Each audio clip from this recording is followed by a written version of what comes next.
सुप्रभात बच्चों। आज हम आपकी ज्ञान सागर किताब से पाठ समय की कीमत देखने वाले हैं। बच्चों, हमने सूर्य किरण में भी पोएम देखी थी समय की पहचान। तो इस साल हम समय का महत्व जान रहे हैं कि समय जीवन में कितना महत्वपूर्ण है। जो समय की कद्र करता है वही जीवन में सफल होता है। और यही बात कही है हमारे भूतपूर्व राष्ट्रपति एपीजे अब्दुल कलाम जी ने। जी हाँ, ये पाठ उन्हीं से संबंधित है। देखते हैं अब्दुल कलाम जी हमें इस पाठ द्वारा क्या सीख देना चाहते हैं। एक बार महान वैज्ञानिक और भूतपूर्व राष्ट्रपति डॉक्टर एपीजे अब्दुल कलाम ने विश्व पुस्तक मेले में अपनी पुस्तकों का एक छोटा सा स्टॉल लगाया था।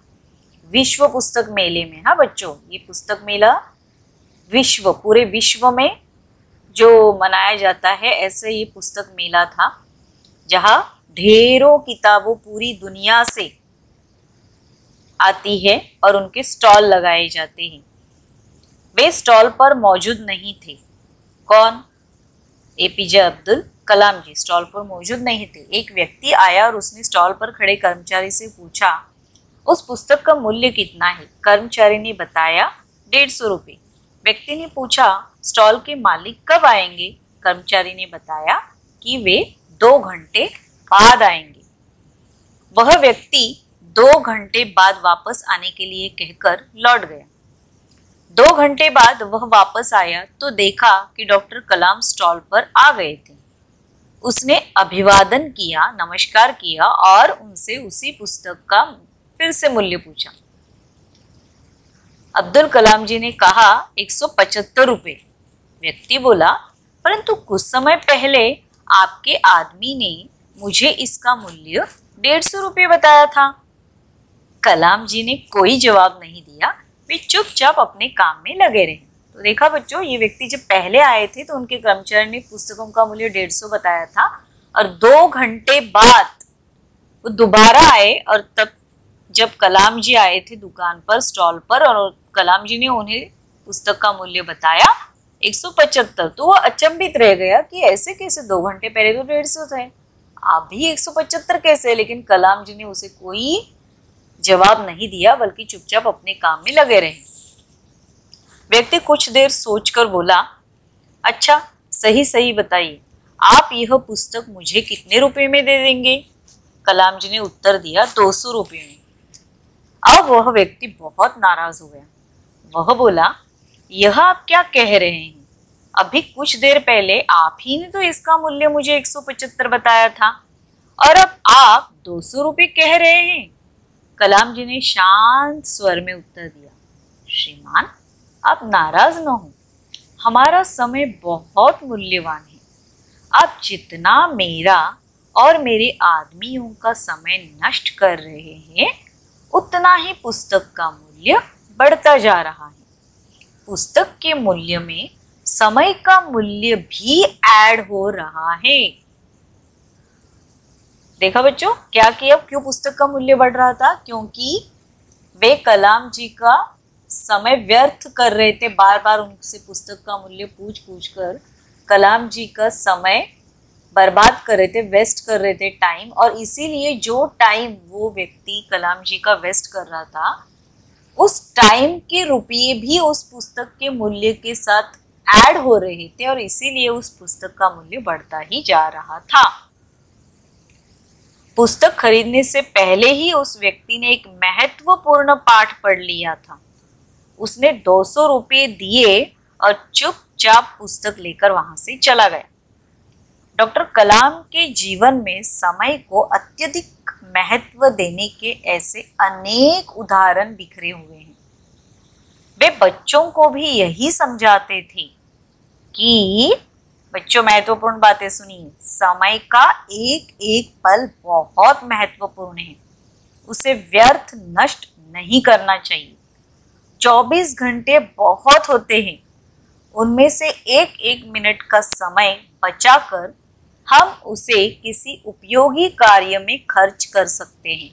मतलब आप दिन भर में जो जो काम करते हो वो काम अगर आप जल्दी जल्दी करें, फटाफट करें, बिना वक्त गवाए करें, तो हम दिन भर की अपनी दिनचर्या से काफी समय बचा सकते हैं और वो बचा हुआ समय हम किसी अच्छे कार्य के लिए खर्च कर सकते हैं। और कुछ लोग ऐसे बोलते हैं, जब हम लोग आपको होमवर्क देते हैं या कुछ काम करने के लिए कहते हैं तो आप लोगों का कुछ बच्चों का बहाना होता है कि मैम टाइम ही नहीं मिला। तो टाइम मिलता नहीं है, टाइम निकालना होता है, टाइम चुराना होता है। यहाँ टाइम चुराने की बात कही गई है, कलाम जी ने कही है कि आप अपनी दिनचर्या से टाइम को चुरा चुरा कर बचाइए ताकि आप उस वक्त को अच्छे कार्य के लिए उपयोग में ला सके, अच्छा कार्य आप कर सके। डॉक्टर कलाम का मानना था कि धन नष्ट होने पर हम उसे दोबारा कमा सकते हैं।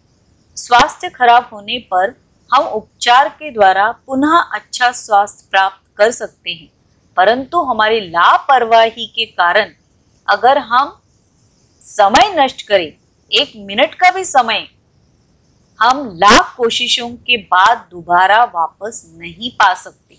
यही बात हमने देखी थी ना बच्चों, समय की पहचान इस कविता में भी। इसीलिए हमें अपने समय का पूरा हिसाब रखना चाहिए, उसे व्यर्थ नष्ट नहीं करना चाहिए। तो इस पाठ से हमने यही महत्वपूर्ण सीख ली है बच्चों कि समय बहुत मूल्यवान है, उसका सदा सदुपयोग करना चाहिए। तो बच्चों इसके साथ ही जो MCQs है वो आप खुद सॉल्व करेंगे टेक्स्ट बुक में ही, और क्वेश्चन आंसर्स जो है वो आपको इसी पाठ में मिल जाएंगे। फिर भी मैं एक बार आपको समझा देती हूँ। अपनी पुस्तकों का स्टॉल किसने और कहाँ लगाया था? किसने लगाया था? APJ अब्दुल कलाम जी ने पुस्तकों का स्टॉल लगाया था। और कहाँ लगाया था? विश्व पुस्तक मेले में यह स्टॉल उन्होंने लगाया था। व्यक्ति को एक ही पुस्तक का मूल्य क्या क्या बताया गया? याद है ना बच्चों, जब वो पहली बार गए उनके कर्मचारी पुस्तक स्टॉल पे थे, उन्होंने मूल्य बताया था 150 रुपये। और 2 घंटे बाद जब वो कलाम जी से पूछने आए, मूल्य दोबारा मिलने आए, तब कलाम जी ने बताया 175 रुपये। फिर से उसने जब कलाम जी से मूल्य पूछा तो 200 रुपये मूल्य बताया गया। व्यक्ति नाराज क्यों हो गया? क्योंकि पहले कर्मचारी ने 175 रुपये मूल्य, 150 रुपया मूल्य बोले थे। उसके बाद कलाम जी ने 2 घंटे बाद 175 बताए और फिर से जब पूछा तब 200 बताए। तो वो व्यक्ति नाराज हो गया कि ये क्या चल रहा है, मुझे आप हर बार मूल्य बढ़ाकर क्यों बता रहे हो। इस बात से वो व्यक्ति नाराज हो गया कि यह मूल्य मैं जितनी बार पूछ रहा हूँ वह मूल्य आप मुझे बढ़ा कर ही बता रहे हो। इसलिए वो व्यक्ति नाराज हुए कि अभी तो सही मूल्य मुझे बताइए कि आप यह पुस्तक मुझे कितने रुपए में देंगे। कलाम जी ने पुस्तक का मूल्य बढ़ने का कारण क्या बताया बच्चों? कि आप जितना मेरा समय नष्ट कर रहे हो, आपको इसमें पहले स्टोरी बताने के पहले 150 रुपये बोले, फिर 175, फिर 2 से पूरी बातें आपको बतानी है और फिर लिखना है कि कलाम जी ने क्या कारण बताया मूल्य बढ़ने का। जब वो पूछता है कि आप हर बार मुझे मूल्य बढ़ा के क्यों बता रहे हो, तब कलाम जी ने कहा कि क्या स्पष्टीकरण दिया कि आप मेरा समय नष्ट कर रहे हो हर बार उसका मूल्य पूछकर, और मेरा समय बहुत कीमती है। तो वो समय की कीमत भी पुस्तक के मूल्य के साथ बताया जा रहा है, ऐड हो रहा है, और इसीलिए समय का किताब का मूल्य हर बार बढ़ रहा है। व्यक्ति ने कौन सा महत्वपूर्ण पाठ पढ़ा कि समय बहुत ही मूल्यवान होता है, उसका हमेशा सदुपयोग करना चाहिए। समय को हमारे जीवन में अत्यधिक महत्व देना जरूरी है। यह पाठ उसने पढ़ लिया। समय के बारे में कलाम जी के क्या विचार थे? क्या कहते थे कलाम जी की हमें अपना काम जो है, समय का एक एक पल बहुत महत्वपूर्ण है, उसे हमें व्यर्थ नष्ट नहीं करना चाहिए। पेज नंबर 30 पर आपको इसका आंसर मिल जाएगा बच्चों। 24 घंटे भी बहुत होते हैं, उनमें से अगर एक एक मिनट का समय अगर आप बचा कर रखेंगे तो हम उसे किसी अच्छे कार्य के लिए खर्च कर सकते हैं, कि धन नष्ट होने पर दोबारा पाया जा सकता है, स्वास्थ्य खराब होने पर उपचार करके दोबारा पुनः प्राप्त कर सकते हैं, लेकिन अगर हम लापरवाही से समय नष्ट करें तो उसमें से 1 मिनट का समय भी हम लाख कोशिशें करने के बावजूद भी वापस नहीं पा सकते। तो ये था पाठ समय की कीमत। बढ़ते हैं बच्चों अगले पाठ की ओर। लेसन नंबर 8, वीर मराठा भानु का बलिदान। मुगल राजा फर्रुखसियर ने मराठों की शक्ति का लोहा मान लिया था। फर्रुखसियर ने मराठों के प्रधानमंत्री बालाजी पेशवा को दिल्ली दरबार में बुलाया था। उसने मराठों को अपने राज्य में चौथ वसूलने का अधिकार प्रदान किया था। पेशवा को अधिकार पत्र प्रदान किया था। अधिकार पत्र लेकर पेशवा लाल किले के दरबार से बाहर निकले। पेशवा पालकी में बैठने ही जा रहे थे कि भानु फडणवीस उनके पास गए और बोले, मुझे आपसे कुछ आवश्यक बात करनी है। तो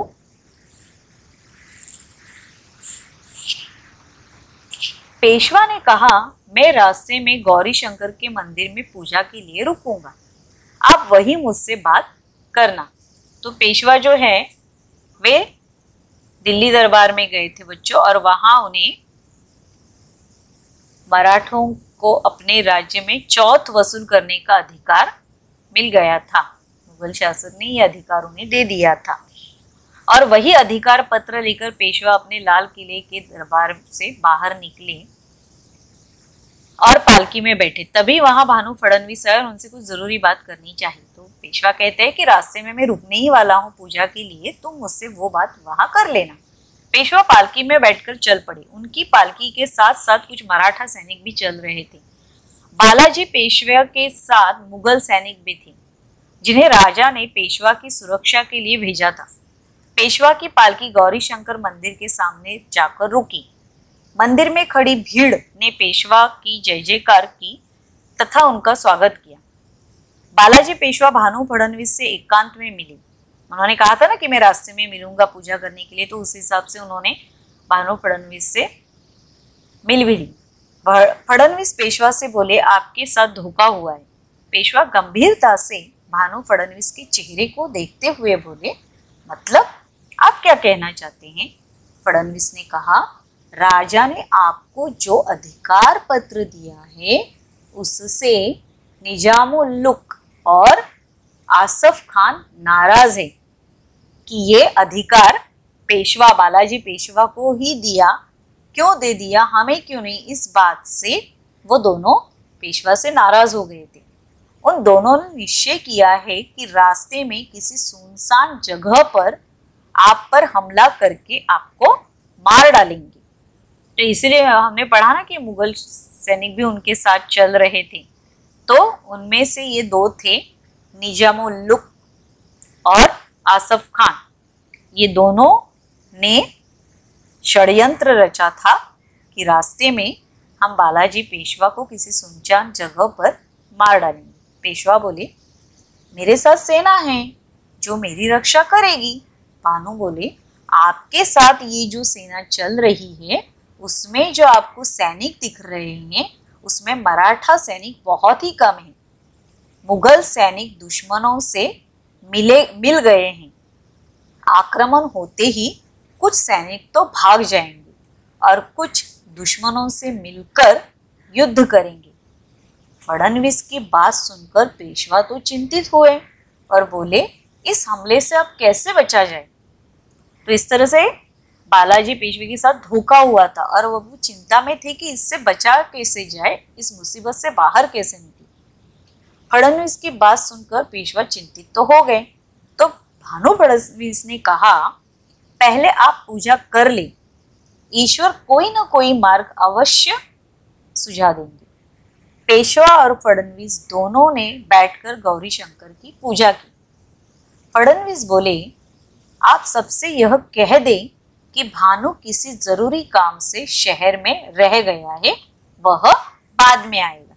तो पेशवा से कहते फडणवीस कि मैं आपके साथ नहीं आ रहा हूँ, आप सबसे बोल दीजिए कि मैं किसी काम से शहर जा रहा हूँ, आपके साथ नहीं आ रहा हूँ। पेशवा ने यह कह दिया। भानु ने भी अपने साथियों से कह दिया कि मुझे आवश्यक कार्य है, इसलिए मैं अभी यही रुकूंगा, मैं आपके साथ आगे नहीं आऊंगा।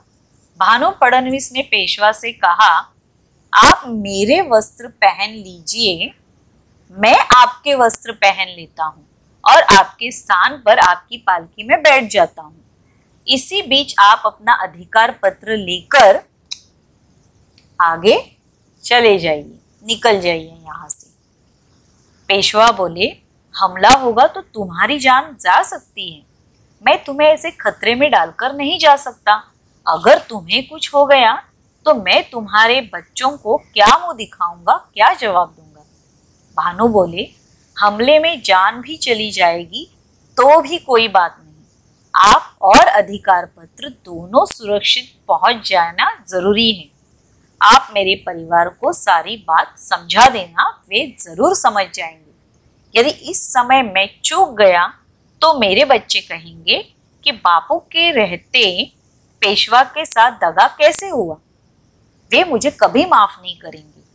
भानु की बात सुनकर पेशवा की आंखों में आंसू आ गए। उसकी ईमानदारी, स्वामी भक्ति देखकर पेशवा की आंखों में आंसू आ गए और उन्होंने भानु को कसकर अपनी छाती से लगा लिया, गले लगा लिया।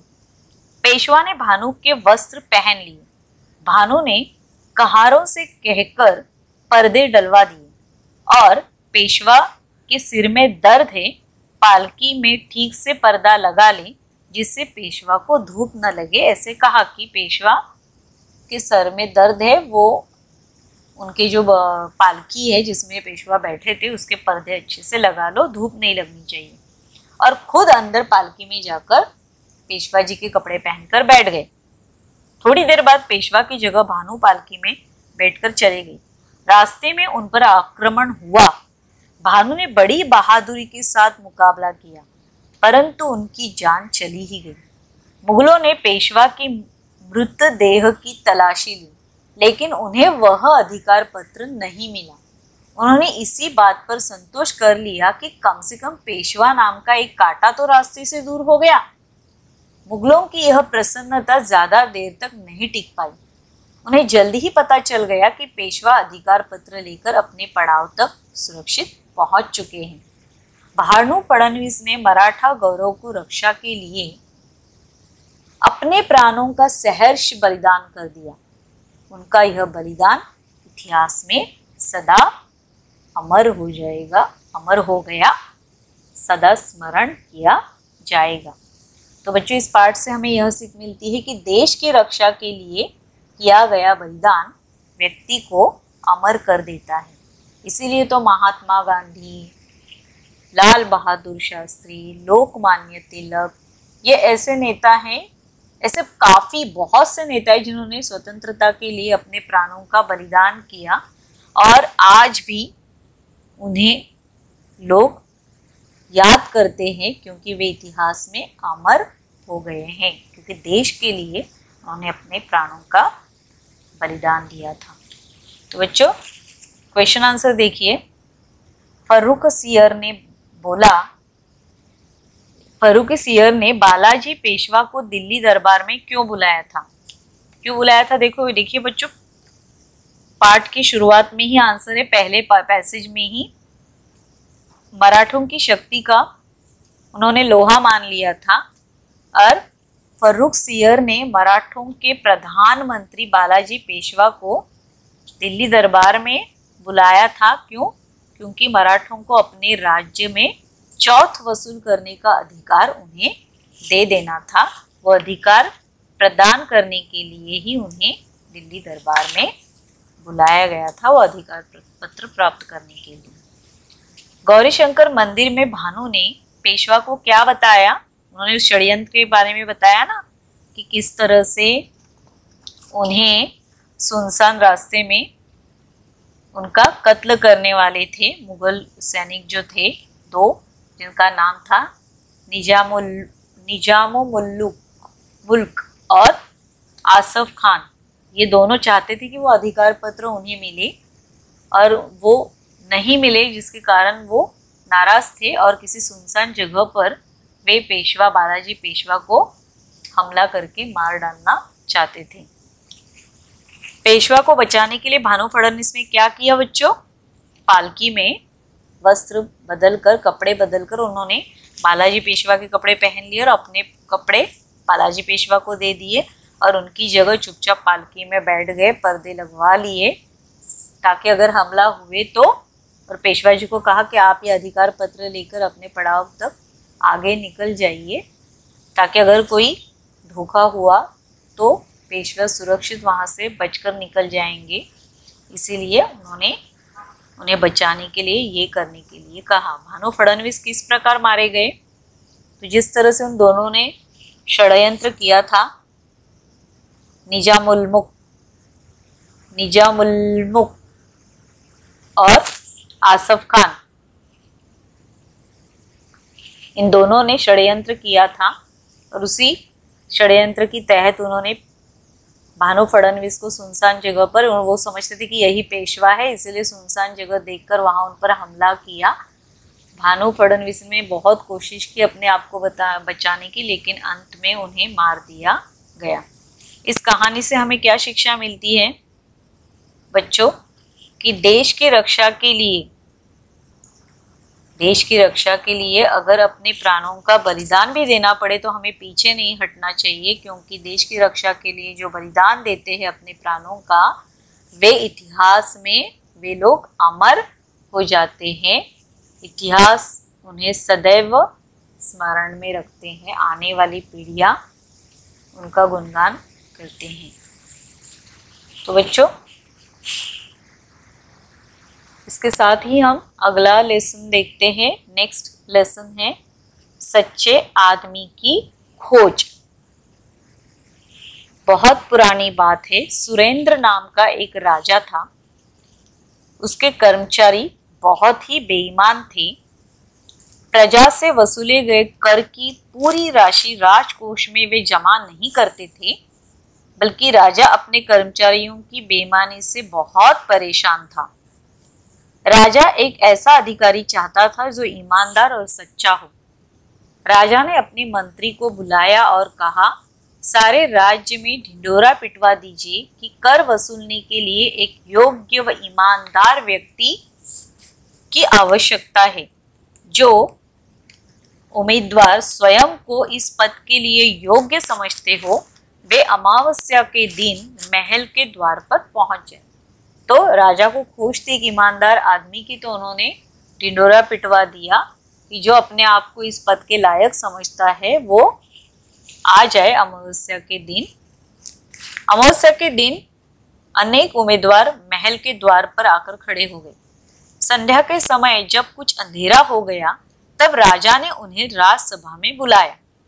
सभी उम्मीदवार राजसभा में उपस्थित हो गए।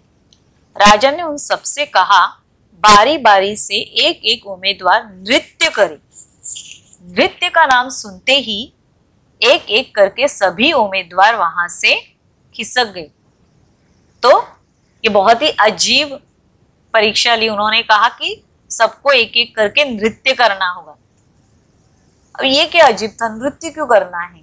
देखते हैं, आगे समझ में आ जाएगा बच्चों। लेकिन बाकी जो उम्मीदवार थे वो वहां से भाग गए। क्यों भाग गए, आगे देखते हैं।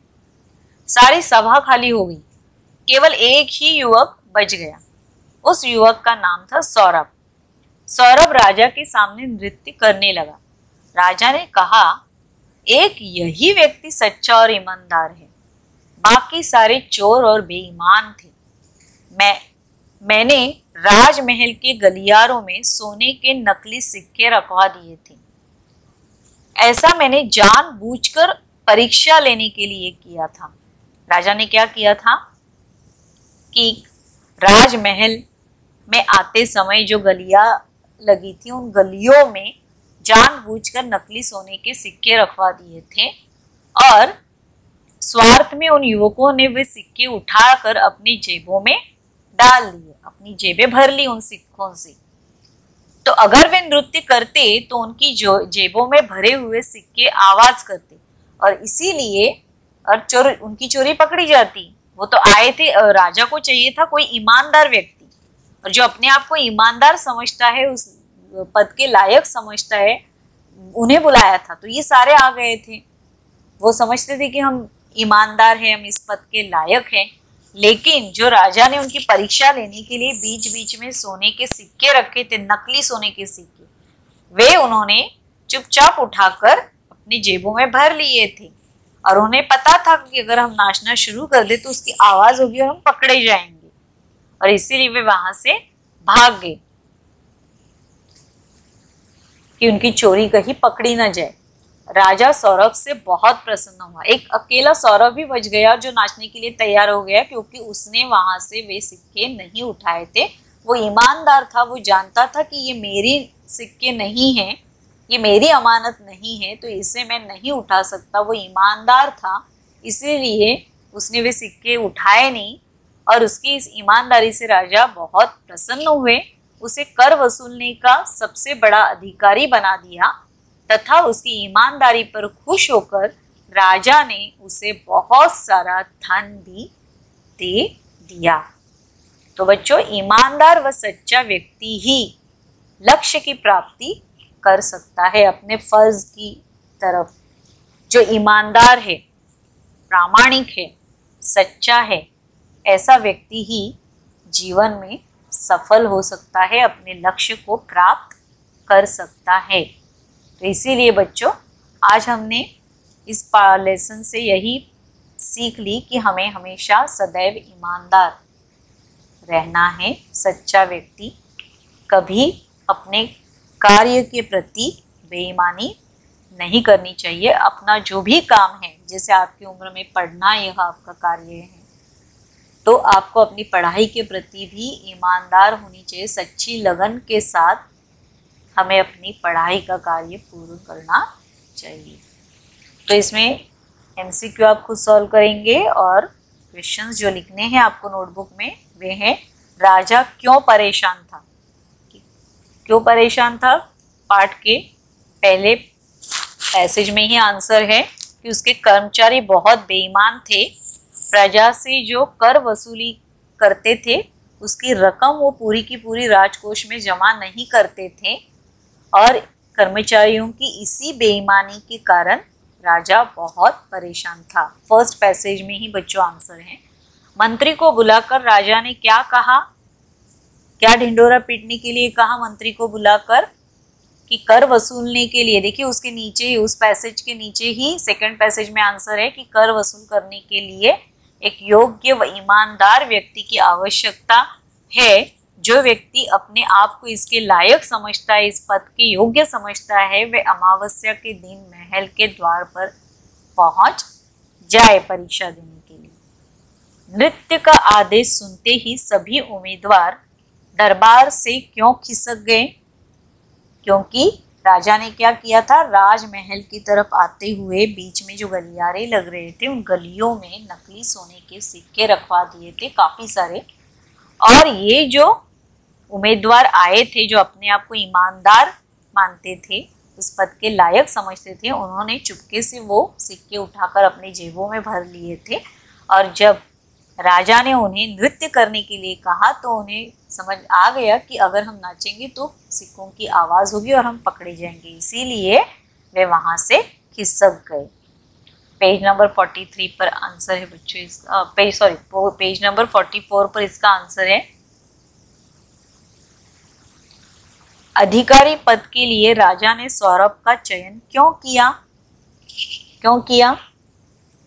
क्योंकि सभी राजा ने दो राजमहल की ओर आते हुए गलियारों में जो नकली सोने के सिक्के रख दिए थे, दूसरे उम्मीदवारों ने चुपचाप उठाकर, जो वो बेईमान थे इसलिए उन्होंने उठाकर अपनी जेबों में भर लिए चुपचाप।